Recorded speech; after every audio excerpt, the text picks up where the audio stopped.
warahmatullahi wabarakatuh. Selamat datang lagi di channel saya pada video kali ini. Perkenalkan, nama saya Nur Khadijah dari program studi pendidikan guru madrasah Ibtidaiyah Institut Agama Islam Nahdlatul Ulama Kebumen. Pada kesempatan kali ini saya akan memaparkan mengenai hasil resum artikel saya yang kedua yang berjudul mengenai filsafat ilmu dan arah pengembangan Pancasila, relevansinya dalam mengatasi persoalan kebangsaan, yang ditulis oleh Syarul Kirom. Oke, langsung saja kita memulai pembahasan kita kali ini, yaitu mengenai Pancasila kali ini. Kita tadi membahas, pada video sebelumnya kita membahas mengenai apa itu filsafat. Sekarang kita membahas mengenai apa filsafat dan relevansinya mengenai Pancasila dalam menghadapi persoalan yang dihadapi oleh bangsa ini. Oke.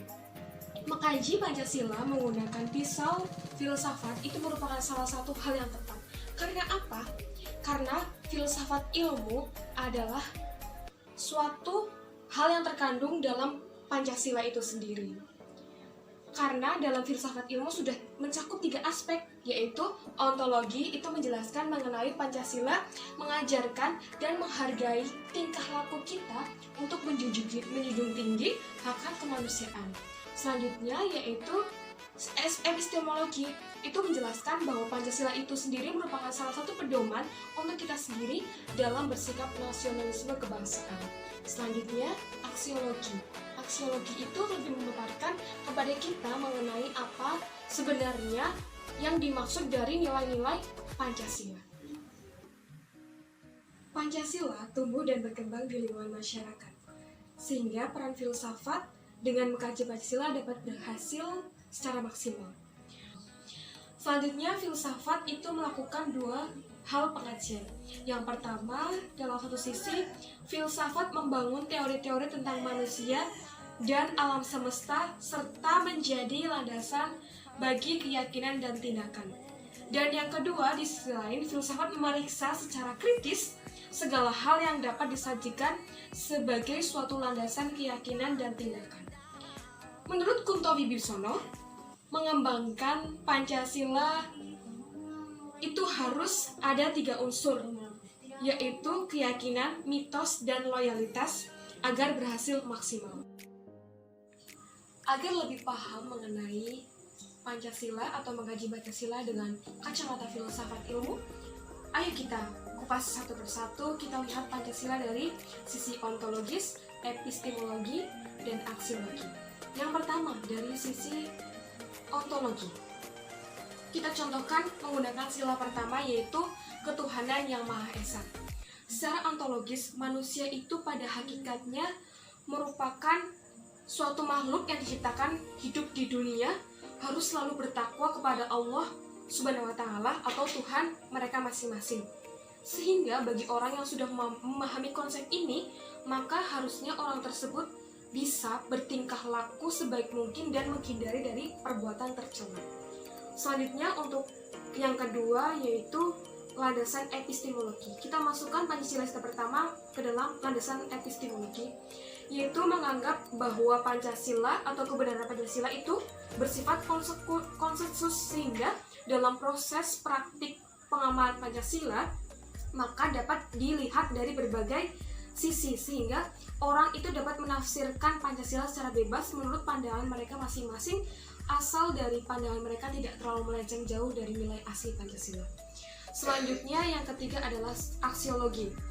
Aksiologi itu sudah jelas sekali bahwa Pancasila itu sudah memiliki nilai luhur yang sangat bermanfaat, dan jika seseorang itu dapat menghayati beberapa nilai Pancasila seperti nilai ketuhanan, kemanusiaan, persatuan, kerakyatan, dan keadilan sosial, jika semua nilai tersebut sudah dikolaborasikan menjadi satu dan dihayati, diresapi dalam relung hati, maka akan memunculkan suatu insan yang bisa berperilaku bijak dan menghindar dari perilaku tercela.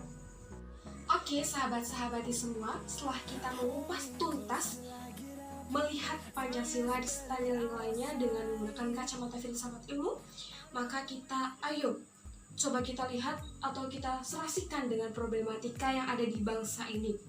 Problematika yang ada di bangsa ini sekarang sedang marak-maraknya adalah kasus korupsi para pejabat negara. kasus korupsi sudah sangat marak di kalangan pejabat negara. Hal ini merupakan salah satu hal yang sangat memprihatinkan, karena bangsa ini adalah bangsa yang dilandasi oleh Pancasila, tapi pejabat negaranya sendiri banyak yang korupsi. Oke, oleh karena itu ada beberapa hal atau langkah dalam rangka menanggulangi problematika bangsa ini. Yang pertama adalah memperbaiki mental para pejabat negara yang doyan korupsi. Artinya di sini mental seorang pejabat negara yang sudah berani melakukan korupsi itu sudah sangat rusak. Maka dari itu ada atau perlu upaya kita untuk memperbaiki mental para pejabat negara agar tidak melakukan korupsi. Yang kedua, menanamkan nilai Pancasila ke dalam hati nurani. Hati nurani kepada kita sendiri terutama, dan khususnya kepada para pejabat negara agar tidak melakukan korupsi. Dan yang ketiga adalah penyadaran nilai-nilai Pancasila kepada para pejabat negara agar nantinya mereka dapat menghayati, memaknai, dan meresapi apa sebenarnya maksud dari cita-cita bangsa ini, yaitu bukan serta-merta hanya untuk perut mereka sendiri, alias dia dipekerjakan dalam sebuah literatur bangsa itu untuk memajukan bangsa ini, bukan malah meraup harta dari negara dan untuk perut sendiri. Begitu diantaranya beberapa langkah menserasikan antara Pancasila dengan problematika yang ada di bangsa ini. Oleh karena itu, kita sebagai seorang bangsa Indonesia harus sama-sama bersatu dan berkumpul bersama, menguatkan tekad untuk menguatkan satu sama lain dan bekerja sama membulatkan tekad, sama-sama menanamkan kembali nilai-nilai Pancasila ke dalam hati nurani kita, agar kita sendiri menjadi bangsa yang baik, menjadi warga negara yang baik, agar bangsa ini terhindar dari korupsi, dan juga bangsa ini menjadi bangsa yang maju serta sesuai dengan apa yang dicita-citakan dalam Undang-Undang Negara Republik Indonesia tahun 1940.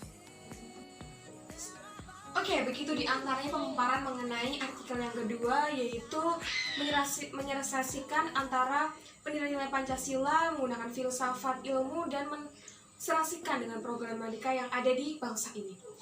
Mungkin cukup sekian video dari saya yang kedua ini. Atas segala kesalahan saya mohon maaf, karena saya sendiri mengaku sebagai manusia dan saya pasti banyak sekali kesalahan. Cukup sekian, semoga bermanfaat, dan jangan lupa like, subscribe, and comment sebanyak-banyaknya. Pokoknya jangan bosan-bosan lihat video saya ya. Oke, terima kasih atas perhatiannya dan waktu kalian untuk melihat video ini. Semoga amal kalian diterima oleh Allah SWT. Oke, terima kasih. Wassalamualaikum warahmatullahi wabarakatuh. Sampai jumpa.